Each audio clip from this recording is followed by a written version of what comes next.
Hey guys, I have a little piece of code here that I wrote to simulate and display the magnetic flux, rotating magnetic flux vector within a induction machine.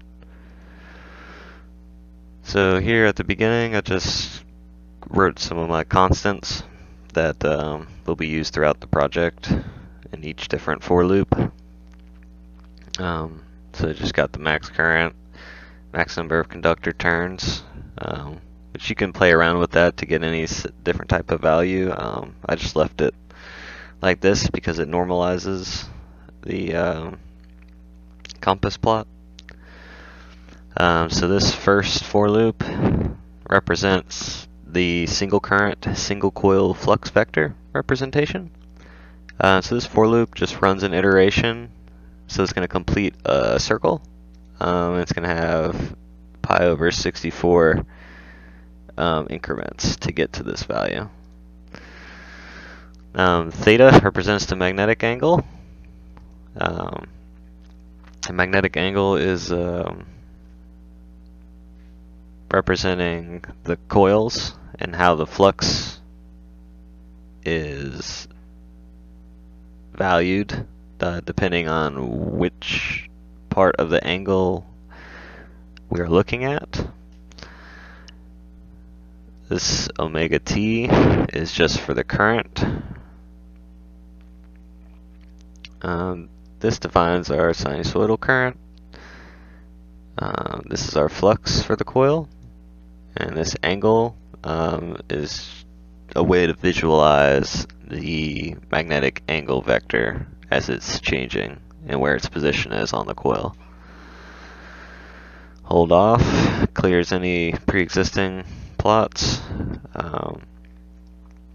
and you can use this to display the magnetic angle vector or not, which currently it's set to not. It's just a placeholder. This part holds the compass plot limits to constant value. In this case, it's 1.5 for the max limit. And this sets this compass to be off so that you don't see it, that its visibility is off on the compass plot. It's just an imaginary holder for the plot grid spacing.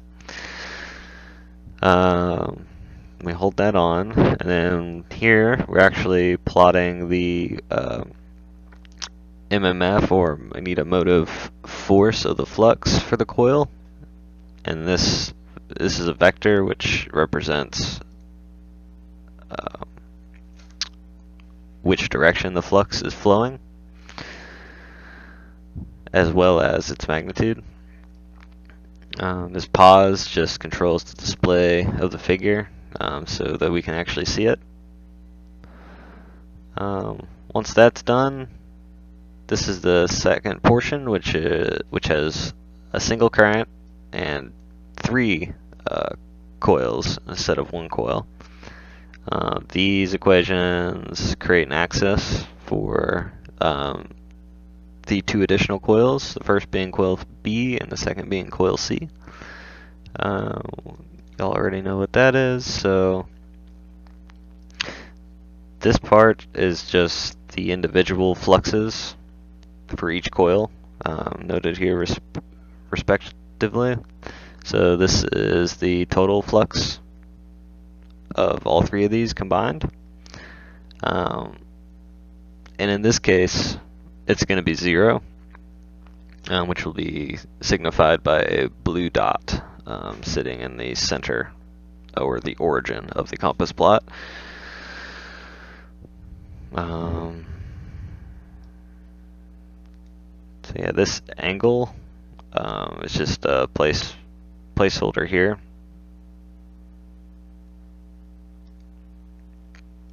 And the rest of that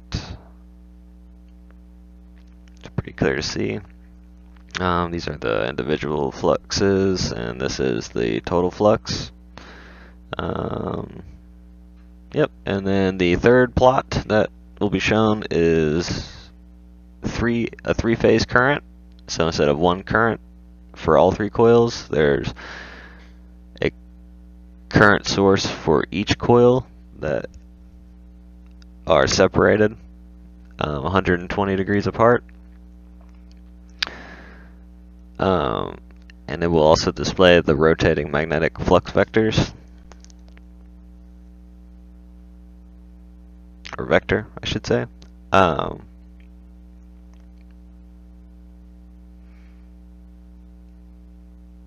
yeah, there's a little bit of difference here due to the way the math works. I had to create two separate fluxes just to get the math to work and for the graph to be depicted correctly. So I guess I'll go ahead and run it. So this is the first one.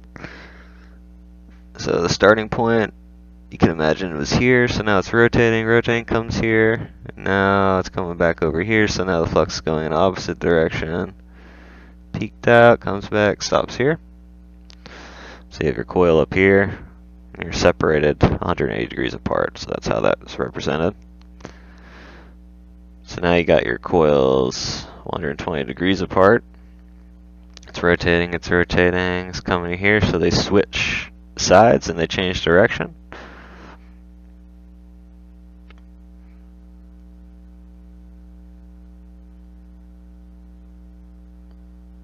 There's the blue dot representing the total flux of 0. So here is the rotating magnetic field vector.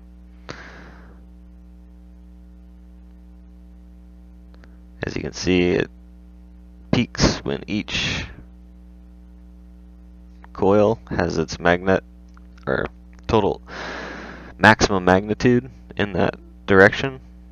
So it aligns with the coils and just keeps on spinning around. And that's pretty much it. Just wanted to share that with you guys. Hope you enjoyed it.